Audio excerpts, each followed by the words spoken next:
and he didn't purchase the rental car coverage through the rental car company. So the rental car company was charging his credit card every single day for the loss of use coverage, like he was still renting the car.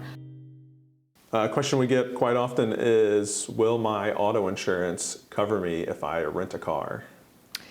Yes, yeah, I get asked that question a lot. People take vacations, rent a car, they don't want to purchase the rental car coverage through the company. Most companies, the way the coverage extends is your liability coverage extends, and then as long as you have comprehensive and collision coverage, that extends as well. So if you have an accident, you would turn in a claim just like you would for your own car and have to pay your own deductible. If you purchase the rental car coverage through the company and you have an accident in the car, you wouldn't have to file a claim on your policy. And then also, one thing that's not covered by most companies is called loss of use coverage, where they're not able to rent out the car while it's in the shop. So we just had a client, can I say that? Yeah. On vacation in Florida during the hurricanes, and he didn't purchase the rental car coverage through the rental car company. His car was flooded and he couldn't find it for weeks. So the rental car company was charging his credit card every single day for the loss of use coverage, like he was still renting the car.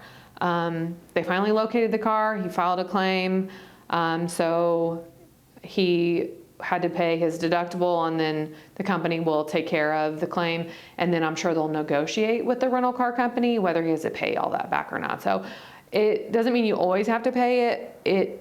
It just depends on if the rental car company makes you, but they very well can make you pay that. I would say pre-COVID, that wasn't as big of a concern because people could get all the car parts, they could fix them pretty quickly, and they didn't want to upset their clients by charging them loss of use because they couldn't rent those cars. But after COVID, I mean, there were periods where they couldn't get their cars fixed for, 6 months. And so if you wrecked a rental car, they couldn't rent it and create that income. So that loss of use became a big talking point. And so that's something that really, after COVID, we basically told people, hey, we suggest if you rent a car, take the insurance, because if this happens, your out-of-pocket could rise quite a bit.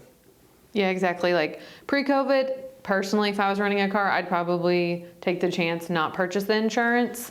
But after COVID, I probably would purchase it because I wouldn't want to get stuck paying that loss of use every day. Yeah, because before, worst case, you were looking at a couple of weeks, and not that you'd want to pay that, but you weren't looking at 6 months at $45 a day or whatever. So it is something that a lot of people don't think about. There are a couple of companies that do cover it. Our suggestion is always just check with your agent, confirm if you've got that loss of use coverage or not. But most don't offer it. So yeah. Thanks for watching this video. If you enjoyed the content we provided today, click right here and watch some more.